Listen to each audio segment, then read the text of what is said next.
Hey, what's up, guys? Canelo Charlo, super boring fight. I mean, he just showed up for a paycheck.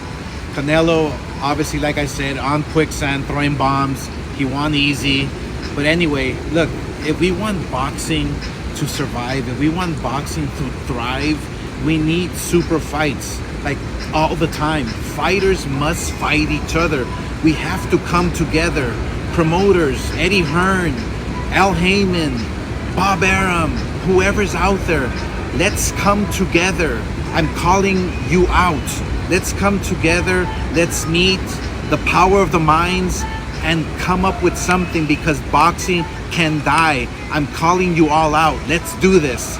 And plus, don't miss Zurdo Ramirez and Smith live on the Zone this Saturday at the Cosmo. Dela Hoya posted on Instagram last night, and he basically said that boxing is slowly dying after the Charlo and Canelo Alvarez fight. And although I agree with him that that fight was miserable and Charlo ran and Canelo sat on his punches and couldn't cut off the ring very good because he has terrible footwork, this was a very good year for 2023 in boxing. You know, we had some very good fights. Terrence Crawford, Earl Spence, Stephen Fulton.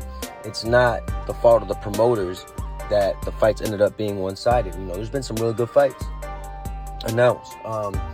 I think this is not about boxing dying, because I think boxing is in great hands. We got some great fights coming in November. I think this is more about Oscar De La Hoya dying and Golden Boy Promotions dying. Golden Boy has no good fights coming up. He just announced Ryan Garcia versus Oscar Duarte.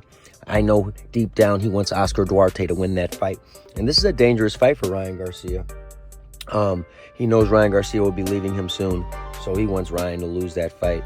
And honestly, that's not a mega fight. So he sounds like a hypocrite, because no one knows who Oscar Duarte is. He just has a good record. That's far from a mega fight. And Oscar De La Hoya is crying for mega fights, but he's got a fight this weekend between Zurdo Ramirez and Joe Smith.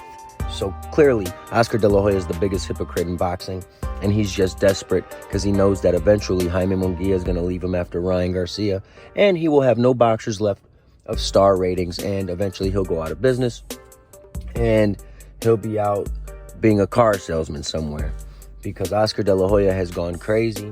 The man is on drugs, and he clearly is not in the right state of mind.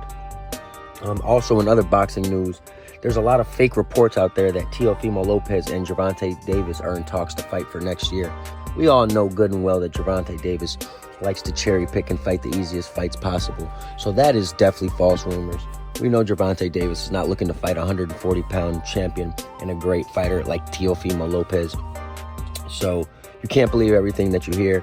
And hopefully we hear something about Gervonta Davis soon, an actual opponent, because we know he's not fighting Teofimo Lopez. And that's a fight that I think Teofimo Lopez would win, because he's bigger. And I'm telling you, stylistically, that would be a bad fight for Gervonta. But I would love to see that fight, but it's never going to happen. So us boxing fans got to realize that fight's not going to happen anytime soon.